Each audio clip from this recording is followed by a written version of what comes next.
My name is Louie. I'm 14. Do you love your parents? Do you love them so much that you're ready to forgive them for their terrible actions? I do. As long as I can remember myself, I never saw anything other than the walls of my home. My entire universe fit into 2 floors and was split into a living room, a kitchen, a hallway, and my room. All the windows in my house were taped over with black, impenetrable tape, and they didn't open. Father would lock the doors leading outside with a universal key, always strapped to his belt. I never exited the house. The outside world didn't exist any more for me than the world of comic books does for you. No matter how many times I asked my parents to let me go outside, they always said no. They said that they want to protect me. They said that all kids around the world live as I do, because the outside world is full of danger, and the biggest one was a shadow in a cape. According to them, this person kidnapped children and did very bad things with them. But I didn't believe them. For me, it was just another of my parents' fairy tales meant to keep me at home. One day, Father lost his key. He looked around the house but couldn't find it, because I found it first. Finally, I had a chance to see what was on the other side of the door. I carefully planned my escape. I waited for my parents to fall asleep and sneaked past them and went to the door. I unlocked the door with ease and was already prepared to run off with freedom. I snapped the door open and saw him. A huge figure in a wide cape and wide-brimmed hat was right on the doorstep. It was him, the shadow in the cape. From fear, I quickly slammed the door and yelled in such a way that my mom instantly appeared beside me, as though she had been waiting around the corner. I asked her to call Dad over so that he can protect me, but she said he was already outside chasing off the shadow. That night remained a nightmarish memory. I never again asked permission to go outside. I continued living in my universe, looking through the only non-taped window, which was carved right into the ceiling of my room. Though I could see the sky, sun, and the top of the trees, I was a prisoner in my own home, but I was thankful that my parents protected me. But one day, everything changed. That evening, as always, I watched the sun go down. Suddenly, I noticed a silhouette hanging on top of a tree. It was a girl the same age as me. I couldn't believe my eyes. What was she doing on top of the tree? Getting away from the shadow? But she laughed instead of being scared. She saw me and waved to me. I don't know why, but I got scared and I didn't go back to the window that evening. The next morning, I noticed a wrinkled paper airplane lying on my window. And though the window was locked, I knew a sneaky way of opening it a little bit. The airplane was a letter from that girl. Her name was Summer. She was our neighbor, and she asked why I don't go out. I took a sheet of paper, wrote my name, and that I'm scared of falling into the hands of the shadow in a cape. Then I threw my letter outside. That's how our correspondence started. She told me something very strange, that no shadow exists, and that normal children go outside, go to school, and leave their house whenever they want. At first, I didn't believe her, but her words were so convincing that I no longer had any doubts.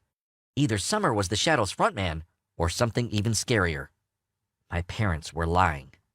During dinner, I asked my parents about internet, school, and cinemas. They calmly told me they never heard of these words, but it was impossible not to notice the fright in their eyes. The next morning, they searched through my room and found Summer's letters. That was the first time I saw Father enraged. There was so much anger in his eyes that I was not less scared of him than I was of the shadow in the cape. I was punished and locked into my room with 5 locks. They took away all my pens and pencils, forbid me from reading, and understanding how I had opened it, Father boarded up the window. I understood that I'd never again see the sun come up. But the scariest thing was that my parents had been lying to me my whole life. Month after month went by. My parents stopped talking to me. It seemed like I was a traitor to them. I no longer got any letters from Summer. I became the loneliest person on the planet. But one night, that same window was broken. Someone from the outside world was breaking into my room, breaking the boards.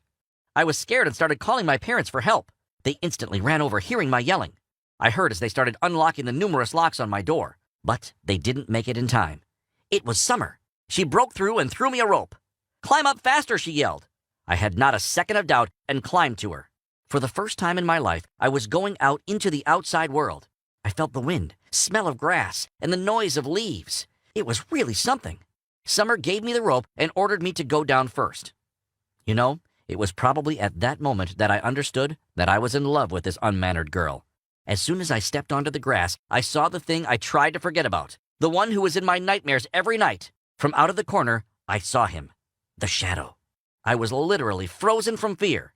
He slowly and threateningly came toward me. Only a few feet separated us, which is when Summer got down the rope and was right on his path. "Oh God, Summer, he's going to steal her. I can't let it happen." That moment, I got over my fear and jumped to the shadow and knocked him down. I heard a woman scream and police sirens. I took the shadow by the cape and yanked it off, seeing that behind the image of the child kidnapper, behind the image of my worst nightmare was my father.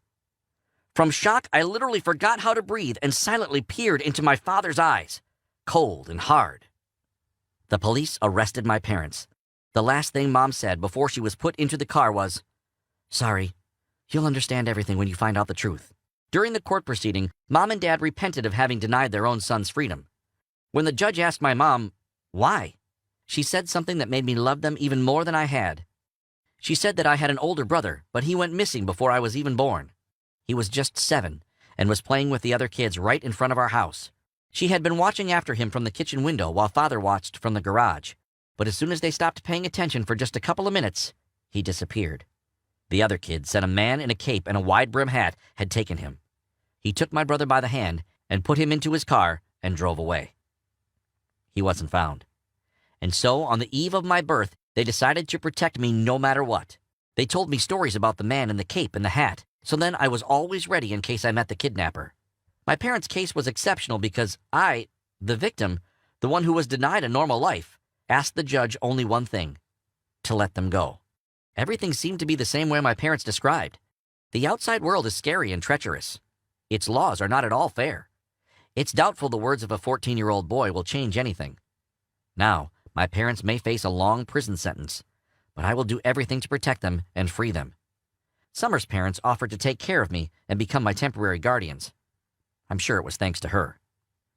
Now I have started going to a normal school, going outside at night with Summer and exploring the world that used to be just an image for me. You know what? Freedom is a damn nice thing. Thanks for being with me these few minutes. Do you have problems with your parents? Let others know in the comments. Give this video a like and subscribe to the channel. See you soon.